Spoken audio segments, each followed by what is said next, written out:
तो आज हमारे साथ मौजूद हैं अम्बाला के एसपी अजीत सिंह शेखावत जी।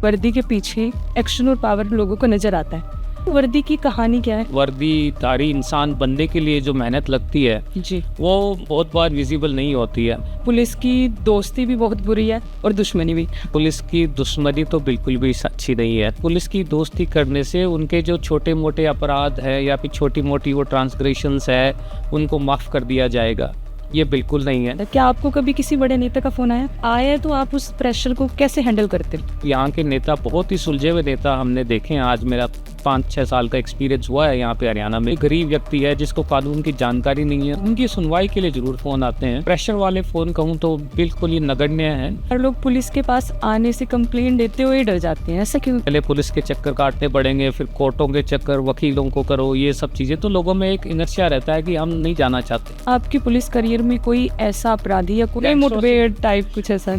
और हमारी टीमें तो बड़े खतरों का सामना करती है। उन पे कोई चाकू से भी अटैक कर देता है, गोलियां भी चलती है। इसमें किस तरह के केसेस है जो सबसे ज्यादा? कुछ होती है शिकायतें, कुछ होते हैं जिनको हम FIR में कन्वर्ट कर देते हैं। चर्चित गैंगस्टर वेंकट गर्ग को पुलिस विदेश से भारत लेके आई। ये ऑपरेशन आपके लिए कितना बड़ा था? 10 साल से इसकी क्रिमिनल हिस्ट्री है। पहले भी फायरिंग वगैरह के केसेस में वांटेड रहा है। फाइनली हमें पता चला कि उस कंट्री में है, अरेस्ट करके उसकी ट्रायल चलाई और ये बहुत ही सक्सेसफुल ऑपरेशन था। 15-16 क्रिमिनल्स विदेश से आ चुके हैं। कि एक मर्डर केस था, वो क्लोज हो चुका था, लेकिन आपको एक व्हाट्सएप पे मैसेज आता है, उसके बाद आप फिर से उसकी इन्वेस्टिगेशन करते हैं। उसकी फैमिली में वाइफ या कौन कौन थे उसके पीछे, थोड़ा सा बताएंगे? मेरे पास एक इंटरनेशनल नंबर से एक व्हाट्सएप पे मैसेज आया। ये पुराना केस तक उनकी वाइफ है, क्योंकि उनका जिम ट्रेनर के साथ अफेयर था, उस वजह से उन्होंने मिलकर ये मर्डर करवाया। इस तरह के जो केसेस बार बार सामने आ रहे हैं, इसकी वजह क्या है? वजह इसकी है, किसी भी शहर की असली पहचान उसकी सड़कें, इमारतें या डेवलपमेंट नहीं होती, बल्कि लॉ एंड ऑर्डर सिचुएशन होती है। और इस पूरे सिस्टम की रिस्पॉन्सिबिलिटी होती है जिले के अधीक्षक यानी SP के कंधों पर। आज का ये पॉडकास्ट सिर्फ एक इंटरव्यू नहीं, बल्कि वर्दी के पीछे छिपी जिम्मेदारियों, चुनौतियों और ग्राउंड रियलिटी को जानने की एक कोशिश है। Cyber fraud, crime, drugs, gangster और पब्लिक सेफ्टी और पुलिस वर्किंग से जुड़े हर उस सवाल पर खुलकर बातचीत होगी जिसे आज हर अम्बाला वासी जानना चाहता है।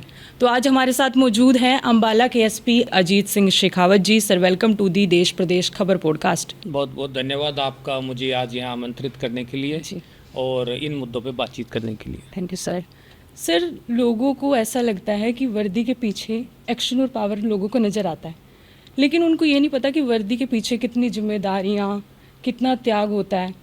आप बताएंगे कि वर्दी की कहानी क्या है? देखिए, वर्दी की कहानी जैसे आपने बताया, केवल एक्शन और पावर नहीं, उसके अलावा जो उस वर्दीधारी इंसान बनने के लिए जो मेहनत लगती है जी, वो बहुत बार विजिबल नहीं होती है। आदमी जब पुलिस में भर्ती होता है उसके बाद से तो जो पुलिसिंग है आपकी पूरी लाइफ को ही कंज्यूम कर लेती है। जी, आपका हर पल, हर वक्त जो आप काम करते हो वो सारा पुलिसिंग से रिलेटेड ही रह जाता है। जी, और किसी प्रोफेशन में ऐसा नहीं है, आपके पास स्विच ऑफ करने का टाइम होता है, परंतु पुलिस ऐसी एक मैं कहता हूँ कि एक सेवा है जिसमें आपको पूरा समय आपका केवल 24 पुलिसिंग hours से पूरा। जी। रिलेटेड, आपका दिमाग की, और न केवल आपका फिजिकली परंतु दिमाग भी आपका पूरे टाइम उसमें ऑक्यूपाइड रहता है। जी, जब हम भर्ती होते हैं तब जो ट्रेनिंग स्टार्ट होती है वो सुबह 5 बजे से उठना, 5 बजे उठ के 2 घंटे PT करना, फिर बाद में आपकी इंडोर की क्लासेस, फिर आउटडोर, जी, आपको स्विमिंग की प्रैक्टिस करनी है, आपको हॉर्स राइडिंग की करनी है, आपको 16 किलोमीटर रनिंग की करनी है, 40 किलोमीटर्स को आपको रूट मार्चेस करने हैं कुछ लिमिटेड टाइम में। जंगल में आप 7 दिन तक बिना किसी एड के कैसे रह सकते हो, उस तरह की ट्रेनिंग्स। तो बहुत सारा एक जो होता है ना, ब्लड एंड स्वेट, वो दोनों एक पुलिस कर्मचारी बनने में लगता है। जी, और पुलिस कर्मचारी बनने के पश्चात भी आप देखो ना, तो कोई ड्यूटी आवर्स होते हैं जी, सुबह से लेकर शाम तक, क्योंकि अपराध तो कभी भी हो सकता है, लॉ एंड ऑर्डर सिचुएशन कभी भी डेवलप हो सकती है। जी, पुलिस कर्मचारियों का ना सोने का समय तय है, ना फिर उनके खाने या पीने का समय तय है। तो इस तरह से एक बहुत बड़े त्याग की एक आवश्यकता होती काफी है। एक टफ है। अच्छा ऑफिसर बनने के लिए आपको बहुत बड़े त्याग की जरूरत होती है। जी। सर, एक कहावत बड़ी मशहूर है कि पुलिस की दोस्ती भी बहुत बुरी है और दुश्मनी भी। आप इस कहावत को लेकर क्या कहना चाहेंगे? देखिए, मैं ये कहना चाहता हूँ कि पुलिस की दुश्मनी तो बिल्कुल भी अच्छी नहीं है। जी, पुलिस का दुश्मन है, जो कि समाज का दुश्मन है, वो पुलिस का दुश्मन है। और यदि पुलिस से दुश्मनी करता है तो ये है पूरे एक स्टेट को चैलेंज कर रहा है। जी, और जिन जिन लोगों ने हिमाकत करने की कोशिश की है उन्होंने उनसे परिणाम बहुत अच्छे से भुगते भी हैं। तो इसलिए पुलिस की दुश्मनी तो बिल्कुल भी अच्छी नहीं है। दोस्ती के बारे में ये कहूँगा कि कुछ लोगों को ये लगता है कि पुलिस की दोस्ती करने से उनके जो छोटे मोटे अपराध हैं या फिर छोटी मोटी वो ट्रांसग्रेशंस है उनको माफ़ कर दिया जाएगा। ये बिल्कुल नहीं है। जी पुलिस है वो संविधान के हिसाब से और कानून के हिसाब से चलती है। तो कुछ लोग यदि ये सोचते हैं कि पुलिस की दोस्ती करने से उनका कुछ लाभ हो जाएगा या फिर वो कुछ अपराध करके बच जाएंगे, ये बिल्कुल भी सही नहीं है। शायद इसीलिए कहते हैं कि पुलिस की ना दोस्ती अच्छी है ना दुश्मनी अच्छी है, केवल कानून की दोस्ती अच्छी है। कानून से आप दोस्ती रखो, कानून का पालन करो, यही सबसे अच्छा तरीका है। सर, पुलिस को लेके एक धारणा होती है कि कई बार पुलिस को किसी सिफारिश के लिए किसी बड़े नेता या प्रभावशाली व्यक्ति का फ़ोन आ जाता है। क्या आपको कभी किसी बड़े नेता का फ़ोन आया, और अगर आया तो आप उस प्रेशर को कैसे हैंडल करते हो? देखिए, हम एक पब्लिक सर्विस के अंदर हैं। जी पब्लिक सर्विस में जो चुने हुए नेता हैं उनको हजारों लाखों लोगों ने वोट देके उनको अपना प्रतिनिधि चुना होता है। जी उनकी भी एक समाज के प्रति जिम्मेदारी भी है और हमारे जिस हल्के में वो चुने गए हैं उनके प्रति उनकी जिम्मेदारी होती है। जी तो उन लोगों का एक धारणा होती है कि कोई यदि पीड़ित व्यक्ति है, कोई गरीब व्यक्ति है या जिसके साथ कुछ अन्याय हो तो वो यदि आपके पास आता है जी तो वो हमें ज़रूर फ़ोन करते हैं जी और बहुत बार हमारे पास हमारी उनसे बातचीत होती है।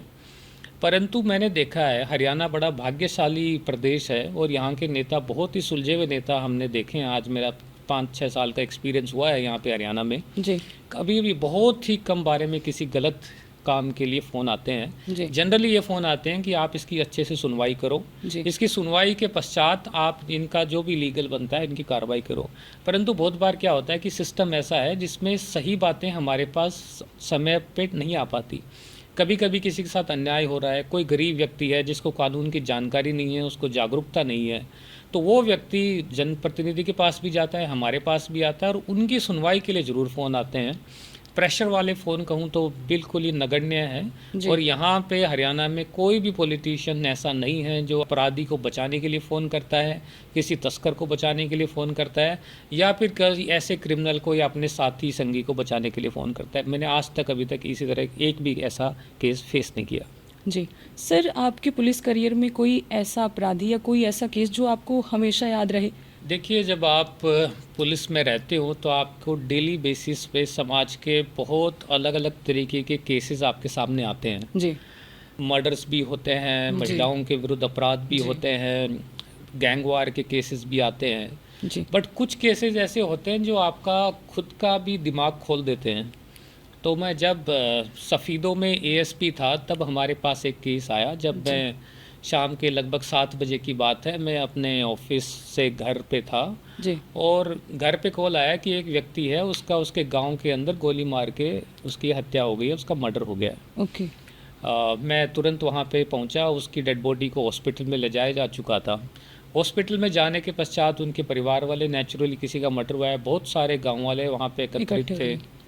उसके माँ बाप भी आए हुए थे और बड़े रो रो के उन्होंने कहा है कि हमारा बेटा है, इसका मर्डर किया है। और इसका मर्डर किया है क्योंकि गांव के अंदर ही किसी एक औरत कुछ दिनों पहले लापता हो गई थी जी और उसके लापता होने का आरोप हमारे बेटे पे लगा था और औरत कुछ दिनों बाद में वापस हो गई। वो मामला तो सॉल्व हो गया, परंतु हमें लगता है कि उसके परिवार वालों ने इसका मर्डर कराया है। ओके और क्योंकि गाँव में इस तरह के रंजिश के दौरान मर्डर भी होते हैं तो हमारा भी पहला हंच यही था। तो क्योंकि ये मामला सीरियस था, मैं तुरंत वहाँ से अपनी टीम लेके उस व्यक्ति के घर पे पहुँचा जिसके आरोप लगाया। मैंने देखा वो तो अपना उसकी माँ खाना बना रही थी और वो खाना खाने की तैयारी कर रहा था। बहुत बार ऐसा भी होता है कि जो शातिर अपराधी होते हैं वो खुद तो बिल्कुल नॉर्मल एक्ट कर रहे होते हैं, लेकिन उन्होंने अपने शूटर्स को हायर करके वो भेज देते हैं अपराध कराने के लिए और ऐसे बैठे रहते हैं ताकि उन पर शक ना हो। जी तो हमें भी लगा ऐसे भी पॉसिबिलिटी है। हम उसको पुलिस स्टेशन में लेके आए, उससे पूछताछ हुई, परंतु कुछ नहीं निकला। दूसरी तरफ से जो मृतक है उसके भाई और परिवार वाले बार बार हम पे, स्पेशली जो उसका बड़ा भाई था, वो बार बार हम पे कह रहा है कि पुलिस कार्रवाई नहीं कर रही है, अरेस्ट नहीं कर रही, ये सब कुछ। फाइनली जब हमने इन्वेस्टिगेट किया तो पता चला कि उसके भाई ने ही 2 आदमी भेज के, शूटर भेज के अपने भाई का ही मर्डर करवा चुका था। ओके। और उसका मेन मोटिव था कि उसकी जो प्रॉपर्टी है उसके अंदर उसके भाई का अच्छा बिजनेस चल रहा था, उसकी प्रॉपर्टी अच्छी थी, उसको ये मौका मिला क्योंकि प्रॉपर्टी के लालच में। प्रॉपर्टी के लालच में, और उसको लगा कि ये औरत का मामला हुआ है, पुलिस का भी शक उसी की तरफ जाएगा और हम दबाव डाल के पुलिस से उनको अरेस्ट करवा देंगे। तो इस तरह के मामले जब सामने आए तब समझ में आया कि जो पुलिस के सामने जो केसेस आते हैं उनमें जो सामने जो दिखता है, पहली बार में जो दिखता है, हो सकता है वो सच्चाई नहीं हो। जी। और दूसरा है कि पुलिस को प्रेशर में बिल्कुल भी काम नहीं करना चाहिए। ओके। सामाजिक प्रेशर बहुत बार आता है हमारे पास केसेस में, परंतु जो सच्चाई निकालना हमारी जिम्मेदारी है, और सच्चाई निकालने के लिए आपको संयम भी रखना पड़ता है, धैर्य भी रखना पड़ता है, और साथ के अंदर एक आपका स्टैंड भी उजागर करना पड़ता है कि हम सच्चाई के साथ खड़े रहेंगे। जी। सर, कभी ऐसा हुआ है कि किसी के साथ आपका आमना सामना हो गया हो? कई बार ऐसे अपराधी होते हैं। नहीं, अपराधियों से आमना सामना वैसे तो होता ही है, हम पूछताछ करने के लिए जाते हैं, जी। उनसे पूछताछ करते हैं, बड़े बड़े नहीं, गैंगस्टरों से। मुठभेड़ टाइप कुछ ऐसा? नहीं, अनफॉर्चुनेटली और फॉर्चुनेटली मेरा कभी भी किसी के साथ में डायरेक्ट मुठभेड़ नहीं हुआ, बट हमारी टीमों की मुठभेड़ होती रहती है। जी। हम लोग कुछ बार गए हैं जहाँ पे रेड करने गया है, जब एएसपी लेवल होता है तब जी। हम जाते हैं, एसपी लेवल पे तो कम ही होता है। ओके। तो तब जाते हैं, तब कुछ लोग एग्रेसिव हो जाते हैं, कुछ जी। लेट्स से किसी रेड पे करने गए, वहाँ के परिवार वाले एग्रेसिव हो गए, ओके। कुछ अक्यूज्ड हैं वो एग्रेसिव होके आपके पास मारने के लिए दौड़ पड़ते हैं। और हमारी टीमें तो बड़े खतरों का सामना करती हैं, उन पे कोई चाकू से भी अटैक कर देता है, गोलियां भी चलती है जिसका हमें गोली से जवाब देना पड़ता है, कोई नशे में है, कोई नशा में अटैक कर देता है, तो पुलिस भी बहुत बार घायल होती है, परंतु हमारी होती है कि उसको डील करने की भी हमारी ट्रेनिंग होती है। ओके। ओके। सर, अगर अम्बाला की बात करें तो अम्बाला में चालान किस तरह के कटते हैं, जो सबसे ज़्यादा चालान की अगर बात करें? मैं इस साल का आंकड़ा देखूं तो हमारे जितने भी चालान हुए हैं, मैक्सिमम चालान हुए हैं ओवर स्पीडिंग के। ओके। ओवर स्पीडिंग के चालान ज़्यादा होने का कारण एक यह है कि हमारे कुछ कैमराज लगे हुए हैं जी। हाईवे पे, जो जीटी रोड पे कैमराज लगे हुए हैं, वो कैमरे ऑटोमेटिकली स्पीड को डिटेक्ट करते हैं और उसका नंबर प्लेट को डिटेक्ट करते हैं और ऑटोमेटिकली चालान कर देते हैं। तो सबसे ज़्यादा नंबर तो ये हो रहा है, जी। परंतु उसके अलावा जो हमारा मेन फोकस है, एक तो हेलमेट लगाए बिना बहुत लोग यहाँ पे अम्बाला में आपने भी देखा होगा। अभी पीछे पुलिस वो फूल देकर भी चालान काटने की बजाय फूल देकर लोगों को समझा रही थी कि आप हेलमेट लगाओ। क्या इसका असर पड़ता है लोगों पर? सच बताएं तो इसका कोई खास फर्क तो नहीं पड़ रहा है। जी। हमने सारे प्रयास करके देखे हैं, जी। परंतु लोगों में धीरे धीरे ही जागरूकता आती है। ओके। तो लोग नहीं मान रहे हैं। अभी भी आप जीटी रोड पे भी जाओ तो आप बिना हेलमेट के लोग आपको मिल जाएंगे। शहर के अंदर तो बहुत ज़्यादा लोग मिल जाएंगे जो बिना हेलमेट के। अभी तक मैं बताऊं तो पिछले 6 महीने में हमारे 9,000 से ज़्यादा चालान हो चुके हैं जो कि बिना हेलमेट पहनने वाले लोगों के हैं, परंतु फिर भी अभी भी लोग हैं। दूसरा है कि बिना नंबर प्लेट की जो मोटरसाइकिल है उनके भी 6-7 हज़ार चालान हुए हैं। तो इस तरह के हम लोग ट्रैफिक को एनफोर्स करने के लिए प्रयास करते रहते हैं, परंतु लोगों को खुद को जागरूक होना ज़्यादा ज़रूरी है। सर, आजकल का जो माहौल चल रहा है, इसमें किस तरह के केसेस हैं जो सबसे ज़्यादा आते हैं? कुछ होती हैं शिकायतें, कुछ होते हैं जिनको हम एफआईआर में कन्वर्ट कर देते हैं। जी। जो शिकायतें हैं वो बहुत, जैसे छोटी मोटी पड़ोसियों के साथ झगड़ा हो गया, जी। ज़मीन के झगड़े बहुत ज़्यादा होते हैं क्योंकि ज़मीन के रिकॉर्ड्स ठीक नहीं हैं, पारिवारिक झगड़े बहुत ज़्यादा हैं। दूसरा, एक परिवार के आपस के झगड़े भी बहुत ज़्यादा हैं, जैसे भाइयों भाइयों का झगड़ा है, हस्बैंड वाइफ के झगड़े जी। हैं, तो इस तरह के झगड़े सबसे ज़्यादा आते हैं। एफआईआर जो सबसे ज़्यादा होती है, क्योंकि जघन्य केसेस तो कम ही होते जी। हैं, मर्डर जैसे 10-12 हुए हैं अभी तक पूरे साल में, परंतु जो मैक्सिमम जो केसेस आते हैं वो जो पेटी थेफ्ट के, जो छोटी मोटी जो चोरियां हो गई, किसी का सिलेंडर चोरी हो गया, किसी का टैब चोरी हो गया, मोबाइल फ़ोन चोरी, मोटरसाइकिल चोरी, टोंटियां चोरी, मैंने अम्बाला में देखा है कि नलों की चोरियां बहुत होती है यहाँ पे। इसके अलावा तार काट के, एसी के वायर काट के ले गए, तो ये सबसे ज़्यादा नंबर होता है। और दूसरा होता है साइबर फ्रॉड के केसेस। हाँ जी, हाँ जी। साइबर फ्रॉड के केसेस बहुत ज़्यादा हैं, 3,000 से ज़्यादा कंप्लेंटें साल भर में आती है, तो मतलब लगभग हर दिन की 9 से 10 कंप्लेंट। सर, जैसे ये साइबर फ्रॉड की आप बात कर रहे हो, इसमें क्या होता है कि कोई ऐसा मैसेज या कोई ऐसा लिंक हमारे पास आ जाता है, जैसे ही ओपन करते हैं पूरा अकाउंट खाली हो जाता है। अगर किसी के साथ ऐसा हो जाए तो उन्हें सबसे पहले क्या करना चाहिए? देखो, पहले तो सबसे बड़ा ज़रूरी है कि आप बचाओ, बहुत ज़रूरी है। एक तो अननोन लिंक, बिल्कुल भी लिंक उन पे क्लिक ना करें, जी। क्योंकि वो लिंक पे आप उसके अंदर ही हिडन फाइल आपके फ़ोन में डाउनलोड हो जाती है, फ़ोन का सारा एक्सेस उसके पास चला जाता है, फिर आपका चाहे वो अकाउंट को एक्सेस करना हो, ओटीपी लेना हो, हर चीज़ दूसरे व्यक्ति के पास जाने लग जाती है। जी। तो अननोन लिंक्स हो गए, ओटीपी किसी के साथ शेयर नहीं करना, इसके बहुत जागरूकता के अभियान भी चलते हैं। लेकिन फिर भी बाय चांस आपके पास यदि ऐसा कोई अपराध हो गया है तो national cyber crime reporting portal है, उसकी हेल्पलाइन नंबर है 1930। जी। तो 1930 पे यदि आप कॉल करते हो तो हमारे कॉल सेंटर में बहुत सारे लोग बैठे हुए हैं, वो आपकी समस्या सुनते हैं, आपकी शिकायत को रजिस्टर भी कर देते हैं। यदि आपके पैसे कट गए अकाउंट से तो उन पैसों को वहाँ पे बैंक के नोडल अधिकारी होते हैं, उन पैसों को वहीं पे होल्ड करवा देते हैं। ओके। मान लिया आपके अकाउंट से किसी सेकंड अकाउंट में गए हैं तो उस अकाउंट से वो आगे निकाल नहीं पाता है उन पैसों को, बैंक उस पर एक होल्ड लगा देता है। उसके आगे भी एक यदि तीसरे अकाउंट में चले गए तो उस पर भी होल्ड लगवा देते हैं। तो यदि आपके साथ कोई साइबर फ्रॉड हुआ है तो तुरंत 1930 पे कॉल करें, सबसे बड़ा तो ये है। दूसरा, एक जागरूकता रखें, क्योंकि ऐसे मामले आए हैं जिसमें डिजिटल अरेस्ट के मामले आए हैं। डिजिटल अरेस्ट का मामला ऐसा है कि आपको फ़ोन करके बोल देते हैं कि आपका आधार कार्ड या फिर पैन कार्ड आपका मिसयूज़ हो गया और किसी बड़े केस में आप इन्वॉल्व हो गए हो, आप अपने सारे पैसे इस तीसरे अकाउंट में ट्रांसफ़र कर दो, जब आपका वेरिफिकेशन हो जाएगा तब आपको वापस कर देंगे। वापस तो आने नहीं होते हैं जी। और लोग बहुत ज़्यादा पैसे डुबा रहे हैं। ऐसा हो रहा है कि एक इन्वेस्टमेंट के नाम पे फ्रॉड, लोग सलाह लेते हैं कि जी आपके पैसे दुगने हो जाएंगे, तिगने हो जाएंगे, ये शेयर लालच आ बढ़ जाता है, जाएगा, लोगों लालच को आ फंस जाता जाते है, हैं। ये शेयर बढ़ जाएगा। शेयर वगैरह कुछ बढ़ता नहीं है और आपके सारे पैसे लुट जाते हैं। तो थोड़ा सतर्कता रखें और 1930 पे ज़रूर कॉल करें। सर, जो सोशल मीडिया है आजकल वो हमारी लाइफ का हिस्सा बन चुका है। कई बार क्या होता है, हमारी फ़ोटो या वीडियोस का मिसयूज़ हो जाता है, खासकर गर्ल्स की अगर बात करें तो ऐसे केसेस में उन्हें क्या करना चाहिए, इससे कैसे बचाव हो सकता है? सोशल मीडिया पे आप एक है कि थोड़ा रिस्पॉन्सिबल रह के अपनी सारी प्राइवेट इन्फॉर्मेशन, जो आपकी पर्सनल इन्फॉर्मेशन है, वो सोशल मीडिया पे एक तो शेयर नहीं करनी चाहिए। जी। जैसे आपका अपना एड्रेस हो गया घर का, जी। या आजकल तो सभी जगह आप हाइड करने का ऑप्शन है, आप अपना मोबाइल जी। नंबर हाइड कर सकते हो। जी। तो बहुत सारी चीज़ें तो आपको उस पर रिवील नहीं करनी चाहिए। दूसरा, आजकल तो एआई का ज़माना है, तो लोग एआई के थ्रू भी एडिट कर सकते हैं आपकी फ़ोटो, मिसयूज़ करते हैं। आपने देखा होगा बहुत सेलिब्रिटीज़ है अपने बच्चों का, उन सब का तो फ़ोटो ढक के रखते हैं। जी। तो इसलिए आज लोगों में जागरूकता इस तरह अभी की आनी कुछ चाहिए। टाइम पहले तो बहुत ज़्यादा एआई से लोगों की फ़ोटोज़ वीडियोज़ बनाई जा रही थी तो काफ़ी। ये बड़ी समस्या है। अब तो एआई के माध्यम से तो किसी भी तरह की फ़ोटो आपकी जनरेट कर सकते हैं। जी। बट इसमें है कि आप बिना संकोच के आप इसकी शिकायत, जैसे मैंने बताया national cyber crime reporting portal, उसमें एक मॉड्यूल ये भी है कि जो भी ऑनलाइन आपको हैरेसमेंट कर रहा है, गलत मैसेजेस कर रहा है, आपकी फ़ोटोज़ का मिसयूज़ कर रहा है, उन सब लोगों की भी शिकायत वहाँ पे कर सकते हो। हमारे पास होता है कि हम उस कंटेंट को हटवा भी सकते हैं। उसके अलावा हम उस कंटेंट को हटवाने के अलावा जो व्यक्ति ऐसे डाल रहा है उसको ट्रेस भी इजीली कर लेते हैं। जी। आपने 8-9 ऐसे मुकदमे दर्ज किए जिसके अंदर लोग दूसरों की गलत फ़ोटो डाल रहे हैं या गलत कमेंट कर रहे हैं, उनको अरेस्ट भी किया। थोड़े दिन पहले एक स्कूल के बच्चों ने ही अपनी टीचर के बारे में ही गलत वगैरह कमेंट्स न्यूज़ आई वगैरह थी, डालने जी। स्टार्ट करने दिए। वो बच्चे भी पकड़ गए, उनको लगा हम बहुत स्मार्ट बच्चे हैं, हम कहाँ का वाईफाई यूज़ कर रहे हैं, अकाउंट किसी तीसरे का यूज़ कर रहे हैं, पता नहीं हम तो बच जाएंगे। इस मामले में पुलिस से बचना बिल्कुल भी संभव नहीं है। साइबर अपराध में भी हमारी टीम बहुत सक्षम है, जी। किसी भी केस को सॉल्व कर सकते हैं।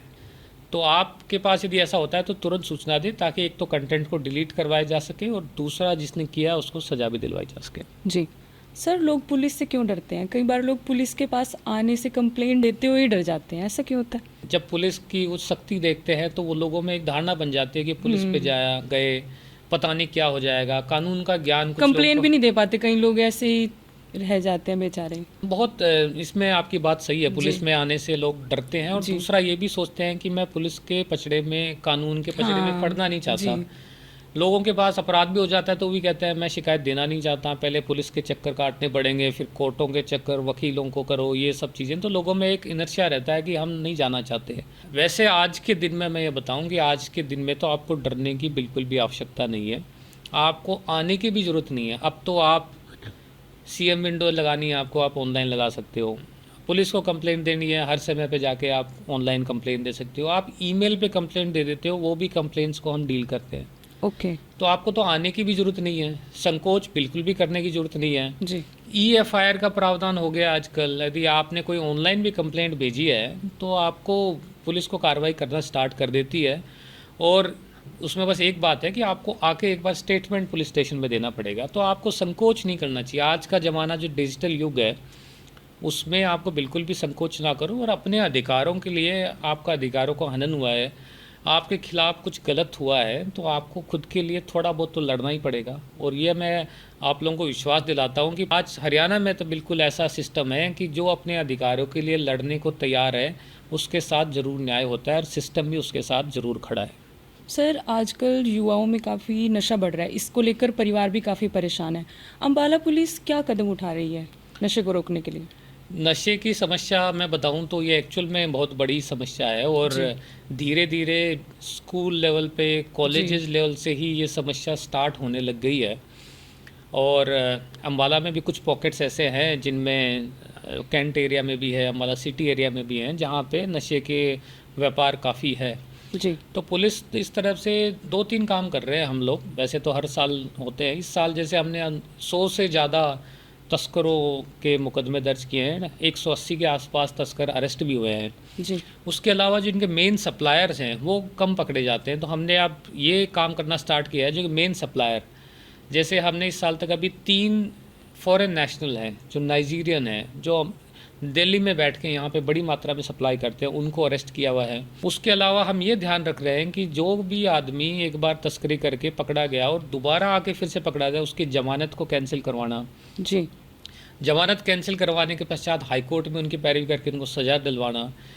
एक काम हम कर रहे हैं कि इन्होंने जो भी इसके बारे में प्रॉपर्टी बनाई है, अभी आपको कुछ दिनों में इनके परिणाम भी दिखने स्टार्ट हो जाएंगे, जिन्होंने भी वो प्रॉपर्टी बनाई है उसको सीज़ करेंगे और उनके घरों को डेमोलिश भी करेंगे। जी क्योंकि जो समाज का नुकसान पहुंचा रहा है और वो खुद इलीगल काम भी इस तरह के कर रहा है, तो ये दोनों चीज़ें तो नहीं चल सकती। जी तो हम पूरी सख्ती रख रहे हैं, परंतु अभिभावकों को भी ये ध्यान देने की आवश्यकता है कि आपका बच्चा क्या कर रहा है, आपका क्या उसका स्केड्यूल है, क्या रूटीन है, आप उसके बारे में ज़रूर जानकारी रखें।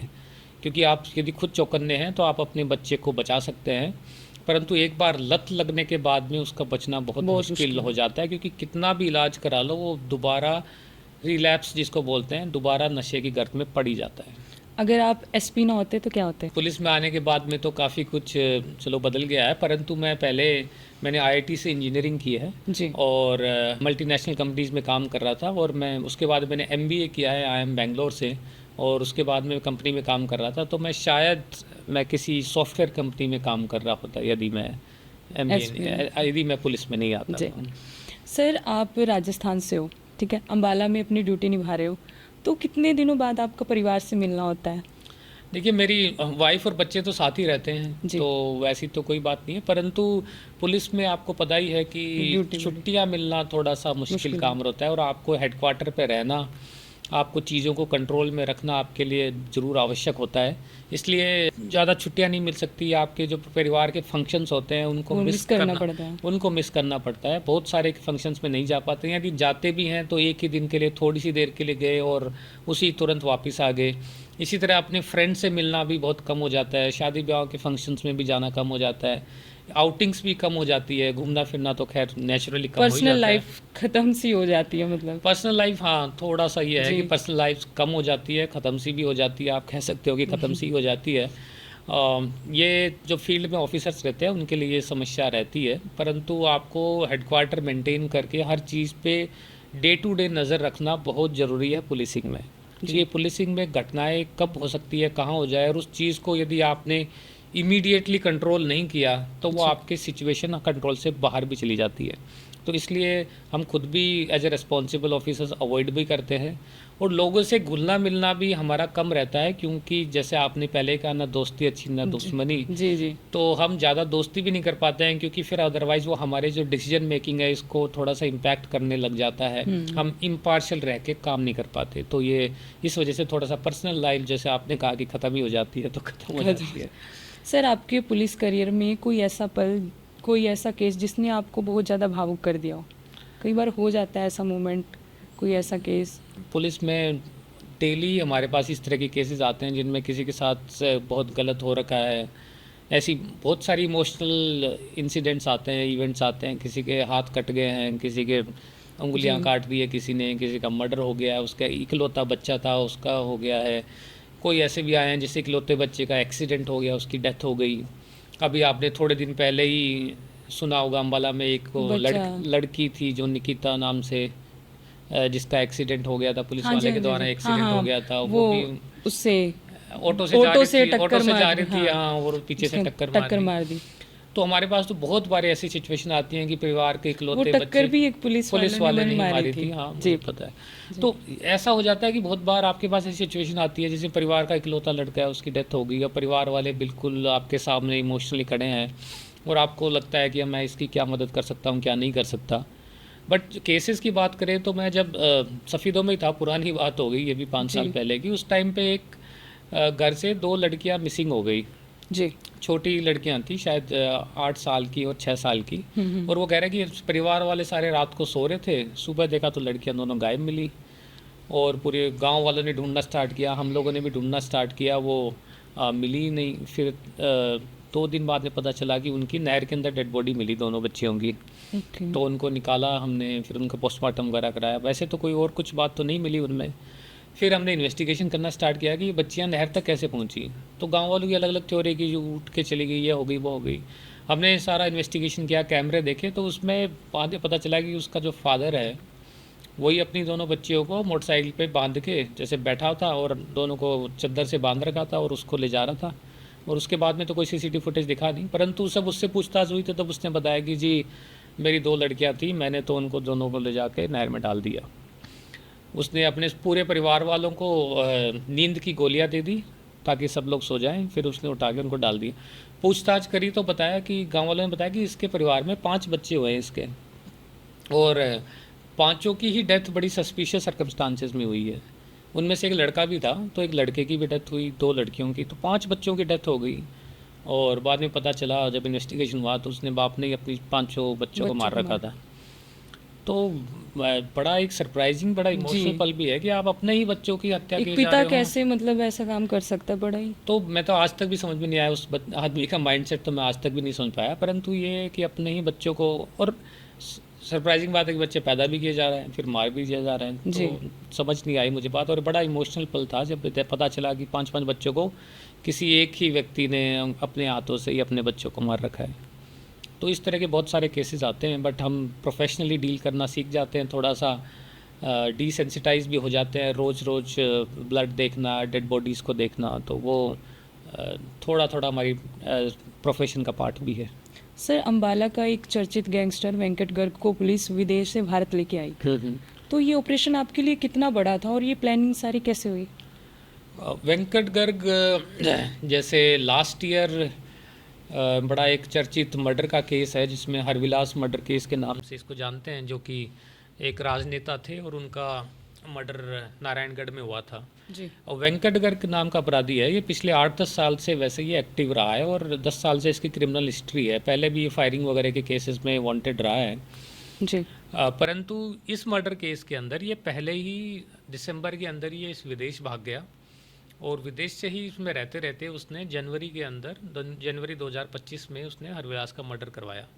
और मर्डर बिकॉज बड़ा सेंसेशनल मर्डर था, गोलियां मार के हत्या हुई। और उसके बाद में उसने नारायणगढ़ में, स्पेशली नारायणगढ़ में काफ़ी लोगों को एक्सटोर्शन के लिए, पैसे के लिए कॉल करना स्टार्ट कर दिया। और जो लोग उसका फ़ोन नहीं उठा रहे हैं या फिर इसको पैसे नहीं दे रहे हैं, उनके ऊपर भी गोलियां डराने के लिए चलाने लग गया।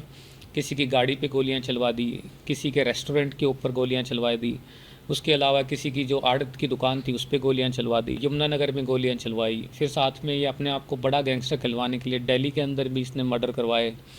तो इस तरह से ये बहुत बड़ी समस्या थी हमारे लिए।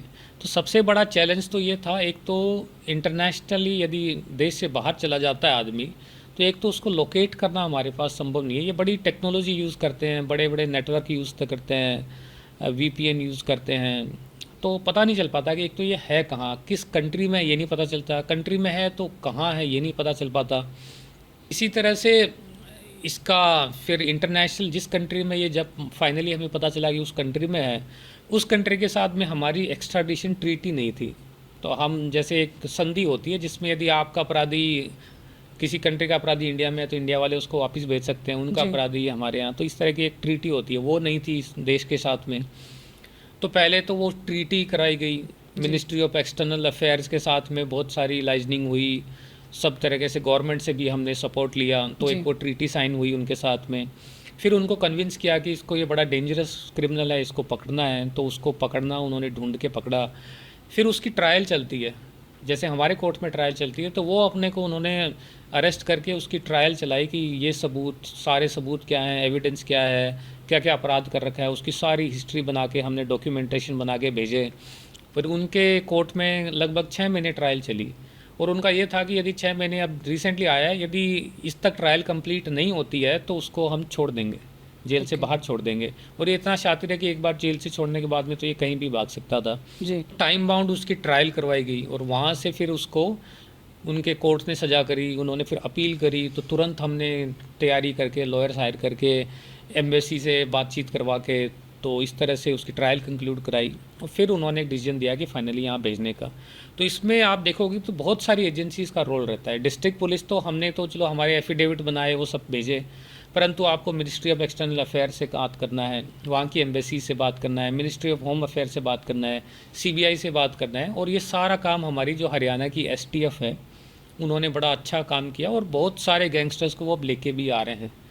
तो ये एक बहुत कंबाइंड एफर्ट लगता है किसी इस तरह के अपराधी को पकड़ने के लिए, और ये बहुत ही सक्सेसफुल ऑपरेशन था। उसके आधार पे अब 15-16 क्रिमिनल्स तो पिछले साल हमारे विदेश से आ चुके हैं, हरियाणा एसटीएफ लेके आई है, वो बहुत अच्छा काम कर रही है, और आगे भी बहुत सारे क्रिमिनल्स के लाइनअप है जो हम लाने वाले हैं। अम्बाला पुलिस लगातार महिलाओं की सुरक्षा के लिए नए नए कदम उठा रही है। अभी पुलिस ने 70 हॉटस्पॉट और 48 सीसीटीवी पॉइंट्स लगाए हैं, तो उससे कैसे अपराधों को रोकने में मदद हो सकती है? इसका मेन मकसद ये था कि जब महिलाएं शहर में निकले जी। या किसी भी समय निकलें तो अपने आप को सुरक्षित महसूस करें।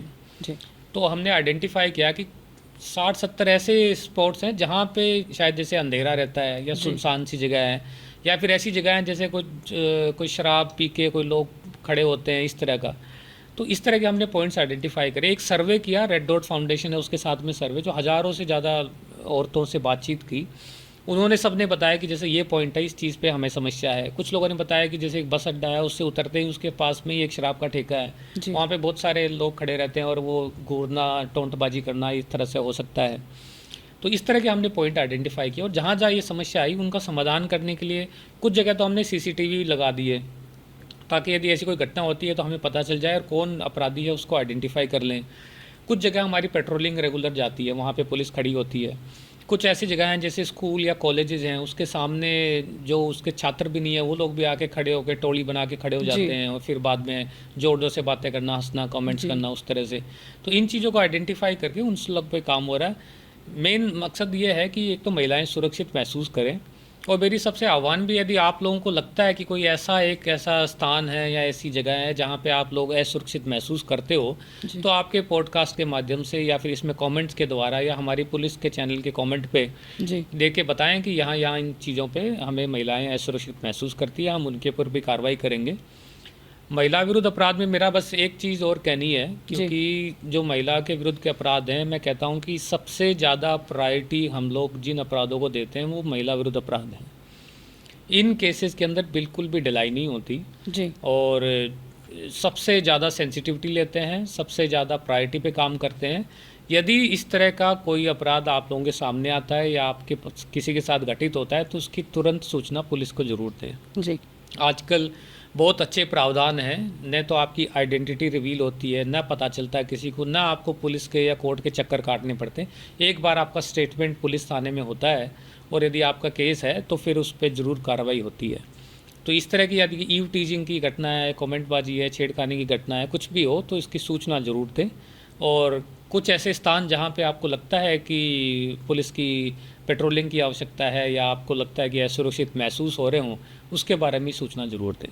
सर, मैं सोशल मीडिया पर देख रही थी, आपका एक केस था, वो काफ़ी पानीपत का था, वो काफ़ी वायरल हो रहा था सोशल मीडिया पर, कि एक मर्डर केस था जिसमें वो क्लोज़ हो चुका था, लेकिन आपको एक व्हाट्सएप पे मैसेज आता है, उसके बाद आप फिर से उसकी इन्वेस्टिगेशन करते हैं और फिर उन अपराधियों का पता लगता है कि उसकी फैमिली में से उसकी वाइफ या कौन कौन थे उसके पीछे, थोड़ा सा बताएंगे? हाँ, देखिए, ये बड़ा सरप्राइजिंग केस था पानीपत का, और मैं अपने ऑफिस में था और मेरे पास एक इंटरनेशनल नंबर से मेरे पास एक व्हाट्सएप पे मैसेज आया। जी। तो जनरली आप इंटरनेशनल नंबर के मैसेजेस को अपने आप इग्नोर कर देते हैं, क्योंकि हम तो लोकल हमारा जो काम होता है उसमें देखते रहते हैं। परंतु उन्होंने बताया कि जी एक ऐसा मर्डर का केस हुआ है पानीपत में जी। 2 साल पहले, और उसमें मेरे भाई का मर्डर हुआ था। जी। और उसमें एक आरोपी पकड़ा गया था। जी। परंतु मुझे शक है, मुझे डाउट है कि इसमें और भी लोग इन्वॉल्व हैं। जी। क्योंकि ये पुराना केस था तो लाजमी है कि मैंने उनसे बात भी की व्हाट्सएप पे, और उन्होंने जो बातें की, मैं थोड़ा लगा कि शायद इस केस को हमें और ज़्यादा डिटेल में देखना चाहिए। जी। फिर मैंने उसकी फ़ाइल मंगवाई और पता चला कि उसमें बड़ा सिंपल केस था कि एक विनोद बराड़ा नाम के वहाँ से पानीपत में बड़े ही फेमस और पॉपुलर हार्ट्रोन सेंटर चालक थे। वो अपने घर के बाहर बैठे थे, वहाँ पे किसी एक ट्रक से एक्सीडेंट हुआ। उनकी एक्सीडेंट लगने की वजह से उनकी डेथ तो नहीं हुई, परंतु वो चोटिल हो गई। इलाज के बाद में वो घर पे आ गए थे।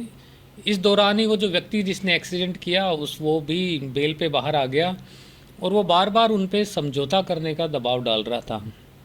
उन्होंने समझौता करने से मना कर दिया, तो एक दिन वो उनके घर पे घुसा हथियार लेके, और घर में जिस कमरे में वो जो चोटिल अवस्था में बैठे थे वहाँ जाके उसने गोली मार के उनकी हत्या कर दी। जी। और घर के बाहर जैसे ये हत्या हुई, आसपास के लोग वहाँ पे इकट्ठे हो गए। उन्होंने उसी को तुरंत उस व्यक्ति को पकड़ लिया और उसको जेल भेज दिया। तो बड़ा एक सिंपल सा केस था कि एक्सीडेंट के केस में था, समझौता नहीं किया, इसलिए इनका मर्डर कर दिया और ये मामला वहीं पे ख़त्म हो गया। जी। बाद में जब हमने दोबारा इसको इन्वेस्टिगेट किया, तब पूरी फाइल को देखा और सारे सीन्स को रिक्रिएट किया, जो अक्यूज्ड है उसकी एक्टिविटीज़ की देखी, उनके फाइनेंशियल ट्रांजैक्शंस को देखा, उस दौरान क्या क्या बातें हो रही थी, वो सब चीज़ें हमने डिटेल में देखी। और बहुत सारा हमने ऐसा इन्वेस्टिगेशन किया जो कि यहाँ पे रिवील नहीं कर सकते, परंतु जैसे उनकी वाइफ की गतिविधियाँ हैं वो भी कुछ संदिग्ध लग रही थी। ओके। कि मर्डर होने के कुछ दिनों बाद ही उसने अपना घर छोड़ के किसी दूसरे घर में शिफ्ट हो गई। वो बार बार ट्रैवल करने के लिए जाती थी, जी। और कुछ ऐसा बहुत ज़्यादा प्रतीत नहीं हुआ कि उनकी वाइफ ने कोई बहुत ज़्यादा उनको दुख हो इस बात का। तो इस तरह की बातें हमारे सामने आने लगी।